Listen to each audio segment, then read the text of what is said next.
Now the serpent was more subtle than any beast of the field which the Lord God had made. And he said unto the woman, Yea,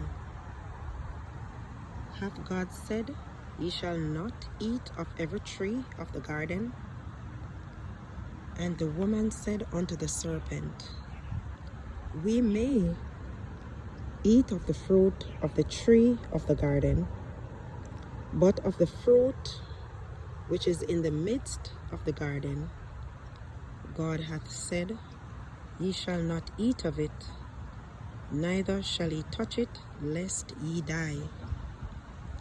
And the serpent said unto the woman, Ye shall not surely die, for God doth know that in the day ye eat thereof, then your eyes shall be opened, and ye shall be as gods,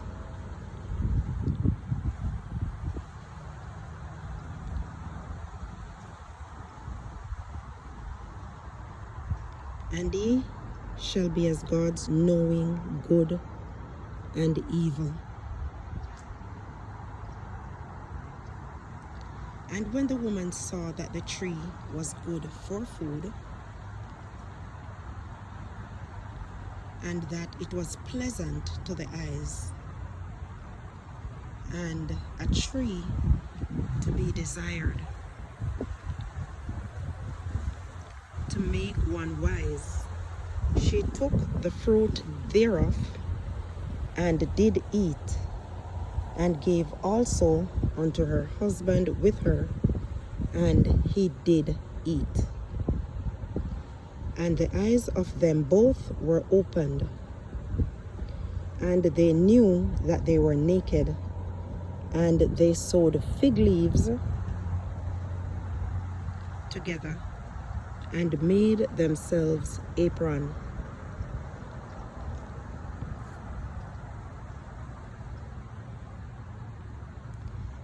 And they heard the voice of the Lord God walking in the garden in the cool of the day. And Adam and his wife hid themselves from the presence of the Lord God amongst the trees of the garden. And the Lord God called unto Adam and said unto him, Where art thou? And he said, I heard thy voice in the garden, and I was afraid because I was naked,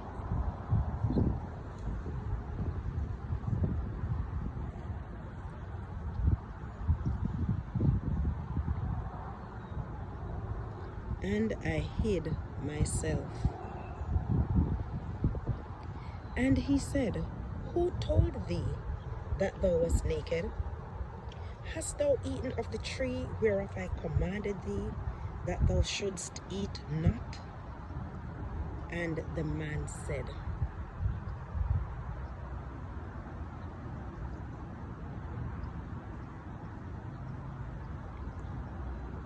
The woman whom thou gavest to me, she gave me of the tree, and I did eat.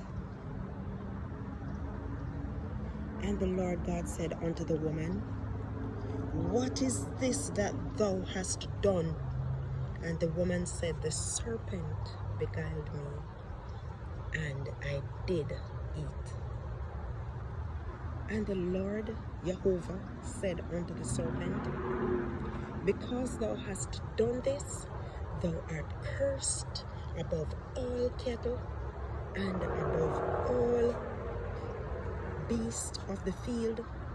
Upon thy belly shalt thou go, and dust shalt thou eat all the days of thy life.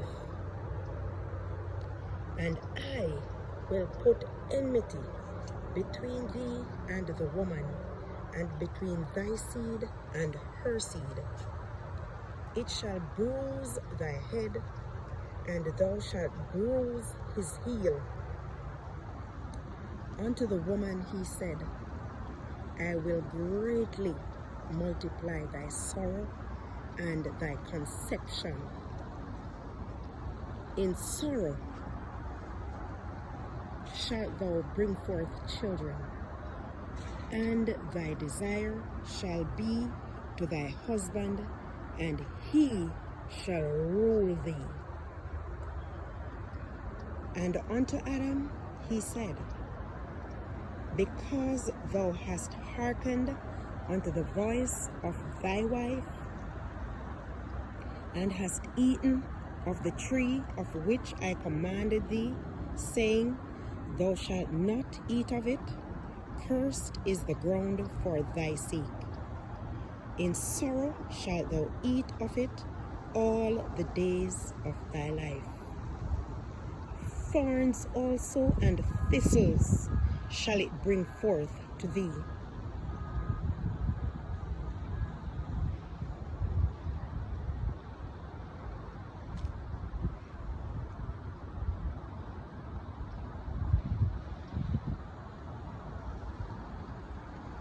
And thou shalt eat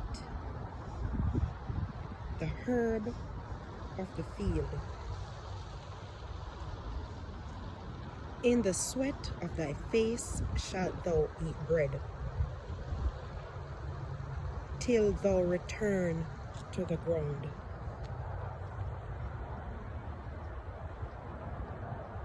For out of it wast thou taken for dust. Thou art, and unto dust shalt thou return. And Adam called his wife's name Eve, because she was the mother of all living things. Unto Adam also and to his wife did the Lord God make coats of skins and clothed them. And the Lord God said, behold, the man is become as one of us, to know good and evil. And now, lest he put forth his hand, and take also of the tree of life, and eat, and live forever. Therefore, the Lord God sent him forth from the Garden of Eden, to till the ground from whence he was taken. So he drove out man, and he placed at the east end of the Garden of Eden cherubims and a flaming sword, which turned every way to keep the way of the tree of life.